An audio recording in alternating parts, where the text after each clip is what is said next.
Ada hajat seorang ibu bapa. Kalau ada orang belum menikah, tuan-tuan, ya kan, orang yang sudah menikah, misalkan 1-2 tahun belum punya anak, dia berhajat nak punya anak, betul tak? Rasa macam, ya Allah, bila lah punya anak, tengok orang punya anak, saya rasa macam hidup ni sepi, tak ada anak. Maknanya dia berhajat kepada anak, betul tak? Dan dia tidak sempurna melainkan ketika ada anak. Maknanya dia punya kekurangan dalam diri dia yang hanya boleh ditutupi dengan anak.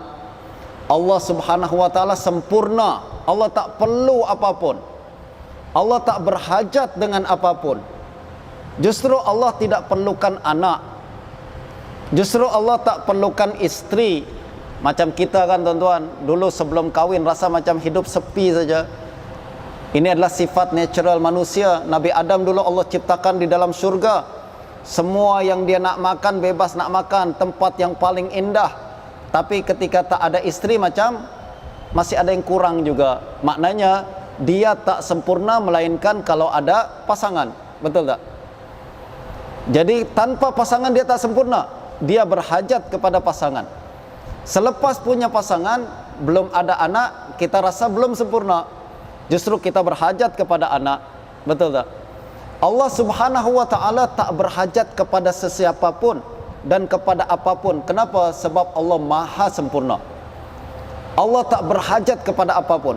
Kalau kita katakan Allah punya anak, maknanya kita turunkan darjat Allah Subhanahu wa ta'ala. Ini yang namanya memaki, tuan-tuan. Justru umat Islam, alhamdulillah, Allah berikan satu akidah yang paling tepat, paling sempurna. Kita tempatkan Allah di tempat yang paling mulia. Allah tak berhajat kepada apapun. Allah maha sempurna, dan kesempurnaan Allah Subhanahu wa ta'ala tidak memerlukan kepada isteri, tidak memerlukan kepada anak. Dia memaki diriku apabila dia berkata Allah memiliki anak, padahal aku adalah tumpuan makhluk. Allahus Samad. Samad maknanya apa, tuan-tuan? Samad adalah orang yang menjadi tumpuan sesemua manusia untuk meminta kepadanya. Semua hajat datang kepada dia. Justru dia tidak berhajat apa-apa. Allah As-Samad maknanya semua hajat kita minta kepada Tuhan. Justru Tuhan tidak memerlukan hajat. Allah tidak berhajat kepada apapun. Sebab kalau Allah berhajat kepada yang lain, maknanya Allah tak Samad. Engkau pun masih minta kepada orang lain, gitu kan? Itu namanya tidak As-Samad. Allah katakan aku As-Samad. Samad maknanya setiap hajat datang kepadaku. Justru aku tidak berhajat apa-apa. Semua orang malah minta kepadaku. Aku tidak melahirkan dan tidak dilahirkan, tiada satu pun yang serupa denganku, kata Allah Subhanahu wa ta'ala. Justru, tuan-tuan, hadis ini mengajarkan apa tadi kita? Pertama, kita disuruh untuk jaga adab kepada Tuhan. Jaga adab, ucapan kita kepada Tuhan kena dijaga. Perkara yang dapat menurunkan kemuliaan Allah Subhanahu wa ta'ala jangan sebut. Kalau kita tak faham ilmu akidah, jangan cakap akidah. Nanti malah menurunkan darjat Allah Subhanahu wa ta'ala. Ini kita kena rujuk kepada pakar dan ahlinya dalam perkara ini. Yang kedua, tuan-tuan, adab kepada Allah bukan hanya berkaitan dengan ucapan saja, perbuatan pun kita kena jaga. Dulu para ulama mengatakan adab orang awam adalah dia jaga ucapan kepada Allah. Adab orang yang khusus adalah dia menjaga perbuatan kepada Allah Subhanahu wa ta'ala. Ada seorang ulama, bahkan dia ketika duduk tak berani dia panjangkan kaki, tuan-tuan. Dia tak berani panjangkan kaki, dia selalu duduk bersila saja. Dia tak pernah istilahnya kalau orang Jawa sebut lonjorkan kaki, kan. Dia tak berani walaupun seorang diri. Kenapa? Dia cakap hifzul adab ma'allahi ahaq. Kita kena jaga adab kepada Allah Subhanahu wa ta'ala. Kalau kita duduk di hadapan seorang pemimpin besar pun tak berani kita melunjurkan kaki, kan.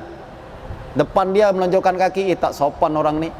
Apalagi di hadapan Allah Subhanahu wa ta'ala, dijaga adab. Ada seorang sahabat Nabi bernama Abu Sa'id Al-Khudri. Beliau tak berani mandi ketika dengan telanjang, tuan-tuan. Walaupun di tempat seorang diri. Dia cakap apa? Saya jaga pandangan Allah Subhanahu wa ta'ala.